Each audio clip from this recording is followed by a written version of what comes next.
प्रणाम मैडम। मैं राष्ट्रपति का भाषण पर धन्यवाद प्रस्ताव पे तृणमूल कांग्रेस के ओर से कुछ बातें रखने चाहता हूं।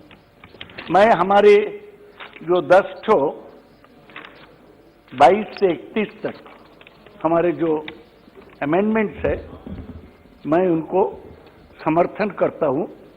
मैं उसको मूव कर चुका हूं। मैं बोलने के पहले डॉक्टर फारूक अब्दुल्ला साहब और हमारे नौजवान दोस्त अखिलेश यादव जी जो भाषण दिया उनको समर्थन करता हूं। और डॉक्टर फारूक अब्दुल्ला का भाषण तो मुझे रुला दिया, मैं उनको नमस्कार करता हूं। मेरे पास बैठी हुई है हरसिमरत कौर बादल, जिनको हिम्मत था ये मंत्रिमंडल से इस्तीफा देने के लिए ये कृषि आइन के ऊपर। मैं उनको बधाई देता हूं। मैं बधाई देता हूं हमारे दोस्त हनुमान बेनीवाल को, जो ये एनडीए को छोड़ दिया ये किसान को मुद्दे पर। आजकल एक बहुमत बन रहा है देश में, जो लोग नरेंद्र मोदी और उनको गलत कानून उसके खिलाफ है, वो आस्ते आस्ते एक साथ आएंगे, ये मेरा आशा है। सर, मैडम, आप पूछ सकते हैं कि क्यों आप ये राष्ट्रपति का भाषण को विरोध करते हैं। ऐसी बात नहीं है कि मेरे साथ मोदी जी का या अमित शाह का कोई झगड़ा है। ये नीति का सवाल है, ये उसूलों का सवाल है। और मैं इस सरकार का खिलाफ हूं क्योंकि ये जो किया है वो हमारे समाज को विभाजन करते हैं। ये जो रास्ता पे चलते हैं वो हमारे हिंदुस्तान में जो कौमी एकता उसको खराब करता है। वो जो एब्रोगेशन किया आर्टिकल 370 को, जम्मू कश्मीर में फारूक साहब जैसे लोगों को जेल में डाल के जो काम किया वो गलत काम था, उसको मैं विरोध करता हूं। मैं जो सिटीजनशिप अमेंडमेंट एक्ट ये हाउस में पास कराया, जिससे हिंदू मुसलमान में विभाजन आ जाएगा, मैं उसको विरोध करता हूं तृणमूल कांग्रेस के ओर से। ये डिवाइसिव एजेंडा होना नहीं चाहिए हमारे देश में, ये मैं कहने चाहता हूं। यहाँ रविंद्रनाथ टैगोर का बहुत उल्लेख किया है और मैं खुशी हूं कि प्रधानमंत्री खुद बांग्ला बोलने का कोशिश कर रहे हैं। और भी कल मेंशन किया कि वो बड़ा दाढ़ी रख रहे हैं, वो भी रविंद्रनाथ टैगोर जैसा देखने को चाहते हैं। हमें कोई आपत्ति नहीं है, लेकिन थोड़ा बांग्ला ठीक से बोले। वो एक गाना है रविंद्रनाथ को, ओरे गृहवासी खोलदार खोल, ये होली के समय गाया जाता है। उन्होंने बोला ओरे गृहवासी खोलदार खोल, ये सब टैगोर का गाना पर नहीं होना चाहिए। और अमित शाह जी जाके बोल दिया कि रविंद्रनाथ टैगोर का जन्म शांति निकेतन में हुआ था, जहां उनका जन्म हुआ था कलकत्ता जोरासा को ठाकुरबाड़ी में। तो मैं बीजेपी के दोस्तों को बोलूंगा, ये सब ठीक से सीख के बंगाल में जाइए, तब अच्छा रहेगा। मैडम, मैं यहां पर हाउस में बोला गया, मैं किसानों का आंदोलन को समर्थन करता हूं। एक सिंपल कारण के लिए, मैं ज्यादा किसान के बारे में नहीं समझता हूं, लेकिन मैं ये समझता हूं अगर किसान के लिए आप कानून बनाए और किसान उसको नहीं मान रहे तो जबरदस्ती क्या है, उसको उठा लो। दिन पर दिन 90 दिन तक, मैडम आप भी गांव से आते हैं, 90 दिन तक खुला आसमान के नीचे ये जाड़े के समय मलाई खाकर बच्चे, बूढ़ों, महिलाएं, बुजुर्ग लोग और नौजवान ये अवस्थान कर रहे हैं। ये क्या बात है? ये प्रधानमंत्री का ईगो का सवाल है क्या? ये मैं समझने चाहता हूं क्या फर्क पड़ता है अगर वो कहते हैं कि हम टेम्पोरली इसको प्रत्याहार कर लेता हूं, बाद में बातचीत करके चालू करेगा, आसमान नहीं गिर पड़ेगा। ये सब जीत लोकतंत्र में अच्छा नहीं है। लोकतंत्र बातचीत करके मिलाना है। आज मैंने सुना कि प्रधानमंत्री एक दूसरे सदन में गुलाम नबी आजाद को विदा देने के समय वो रो दिया, आंख से उनको आंसू निकल गया। मुझे अच्छा लगा कि प्रधानमंत्री का एक हृदय है, तो यही हृदय वो किसानों के लिए क्यों नहीं है? 200 किसान वहां पर मरे हैं, 60 लोग आत्महत्या किए हैं, तो थोड़ा उनके लिए भी रोइए। ये मेरा नम्र निवेदन है माननीय प्रधानमंत्री के पास। मैडम हम ज्यादा बात नहीं बढ़ाने चाहता हूं। अच्छा है कि प्रधानमंत्री नेताजी के जन्मदिन में कलकत्ता गए थे। दुखद बात यह है कि वो सभा में जब बोल रही थी ममता बनर्जी, कुछ लोग जय श्री राम नारा उठाया। ममता जी नहीं बोली। मुझे ये कहना है ये नारा गलत है। नारा श्री रामचंद्र को भी अपमान है, नेताजी को भी अपमान है। और आप ये कर रहे हैं, बहुत अच्छा बात एक आदमी कल बोला, वो बोला कि ये लोग नेताजी को नाम बोलते हैं। Statement from the Joint Front of Unions said it is the BJP and its predecessors that never did any andolan against Britishers, and they were always against the andolan. They are still scared of public movements. प्रधानमंत्री बोल दिया कल कि ये आंदोलन जीवी है। ये आंदोलन को छोटा करना प्रधानमंत्री को शोभा नहीं देता। मेरे ख्याल में आपको पूर्वज तो आंदोलन करके जेल में नहीं गए। आरएसएस के लोग, हिंदू महासभा के लोग, श्यामा प्रसाद मुखर्जी जिसको आप सामने उठाते हैं, बंगाल के थे, श्रद्धेय आदमी थे, एक दिन के लिए भी जेल नहीं गया आजादी के लड़ाई के सामने।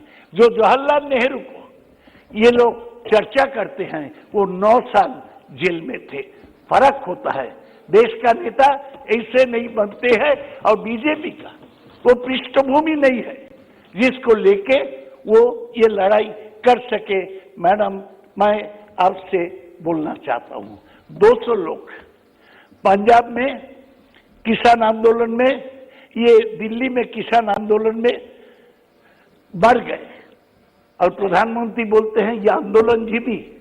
ये आंदोलन जीवी कहाँ है? ये आंदोलन मृत है, मर गया लोग आंदोलन के कारण। इनके लिए थोड़ा भी आंसू बहाइए। प्रधानमंत्री के पास हमारा ये अपील है। प्रधानमंत्री हमारी छोटी बहन हाउस के सदस्य, वो भूतपूर्व फिल्म एक्टर है और भूतपूर्व हमारे पार्टी के भी सदस्य थी। वो कल बोले हैं ममता बनर्जी के खिलाफ बोले, लेकिन यहां पर ममता बनर्जी के नाम या उनका भतीजा का नाम, वो भतीजा तो हाउस का मेंबर है, तो आप उसको बुलाइए, यहाँ वो भी भाषण देंगे। ऐसे बोलना ठीक नहीं होता है। हम नरेंद्र मोदी का फैमिली के बारे में थोड़ी बोलते हैं। ये सब बोलना नहीं चाहिए। मैं इसको पूरा विरोध करता हूं। यह बोला कि अम्पान के रुपया चोरी हुआ। ममता बनर्जी कल क्या बोली? बोलता है prime minister during his visit to the state after cyclone Amphan had announced an aid of just rupees 2,500 for just rupees 1,000 crore. Mamata Banerjee said, I have never seen such a cruel government who had to spend more than rupees 2,542 crore over and above the last budget to meet the situation due to Amphan and COVID. हमें पैसा नहीं दिया और फिर बोलते हम लोग रुपया चोरी किया। हम लोग इतना रुपया खर्चा किया, 6,000 करोड़ खर्चा किया। केंद्र केवल इतना 3,700 करोड़ दिया। हमारा 1 लाख करोड़ का नुकसान हुआ अम्पान में, और बोलता हम चोरी किया। अरे चोरी हम नहीं करते हैं, सीना जोड़ी आप करते हैं, हमें पैसा नहीं देते हैं, फिर हमें गाली देता है। ये दुखद बात है, ये क्रुएल्टी है, ये मैंने आपको कहने चाहता हूँ। मैडम मैं खत्म कर दूंगा आज से। देखिए ये प्रेसिडेंट का स्पीच तो 91 पॉइंट्स है और एक ही रिपीटेटिव वो बोलता है प्रधानमंत्री ग्राम सड़क योजना, फसल बीमा योजना, जल जीवन, ये पोषण अभियान, नेशनल एजुकेशन पॉलिसी, राष्ट्रीय ग्रामीण आजीविका मिशन, ब्ला ब्ला ब्ला। एक ही चीज साल भर रिपीट होता है, उसको कोई प्रोग्रेस नहीं होता है, ना उसको आगे बढ़ना है। हम एक तो जरूरी बात करते हैं, इतना काम अगर केंद्रीय सरकार करते हैं तो इतने मंत्री को कहाँ मौका मिलता है पश्चिम बंगाल जाने में। मैं मैडम कलकत्ता से आ रहा था, मैं देखा बीजेपी के बड़े बड़े पहलवान सब मंत्री पश्चिम बंगाल में गया। किसको देखा? हम मिला एयरपोर्ट में, वहां पर था गजेंद्र सिंह शेखावत, उनको जल जीवन मिशन है, पश्चिम बंगाल के गांव में घूमते हैं। और ये है मनसुख लाल मंडाविया, वो पोर्ट का मिनिस्टर है, मालदा में गए हैं और उधर ही काम कर रहे हैं, वहां पर पोर्ट वगैरह कुछ नहीं है। धर्मेंद्र प्रधान से लेके ये सब लोग पश्चिम बंगाल में पॉलिटिकल टूरिज्म कर रहे हैं, तो ये घूमने को जाता है तो ना बांग्ला समझते। मैडम आप मेरी बात सुनो, हो गया नहीं वो तो ना वाली बात बांग्ला समझते हैं कि क्या ना कमी वो रह गई। बांग्ला बोल सकते हैं, क्या करेंगे वो बंगाल जाके? ना बोली उली नहीं मैडम, कम से कम पॉइंट वाली बात तो आप बोलिए, आप हम बुजुर्ग नहीं हैं, बड़े बोलते। हैं मैडम वरिष्ठ ये हैं, देखिए आप बोलिए। मेरे पास पूरा पॉइंट लिखा हुआ है। लिखा हुआ तो वही बोलना चाहिए ना, आप तो क्या टाइम पड़ नहीं। गए गुनगुन में। अच्छा अगर मंत्री लोग दिल्ली में काम नहीं करके पश्चिम बंगाल में घूमते हैं, हम नहीं बोलेंगे पूरा देश अपना है। उनको काम कुछ मैडम बोलना है तो हम खत्म करते हैं। ये सब करके कुछ होगा नहीं, क्योंकि जब ज्यादा बीजेपी के लोग घूमेंगे तब लोग गुजरात दंगा का याद करेंगे और बोलेंगे पंछी जो उड़ती है गगन बदल गया, हंसते हैं सितारे चमन बदल गया, और स्मशान की खामोशी बता रही है लाश वही है, सिर्फ कफन बदल गया। बीजेपी एक ही है, तो अहमदाबाद दंगा उन्हीं का है। और अंत में मैं कहने चाहता हूं ये डिवाइसिव पॉलिटिक्स देश में इसको खत्म होना चाहिए। लोगों में बांटना सही नहीं है, एक कम्युनिटी को टारगेट करना सही नहीं है। आप जानते हैं टैगोर क्या बोला था भारत तीर्थों में?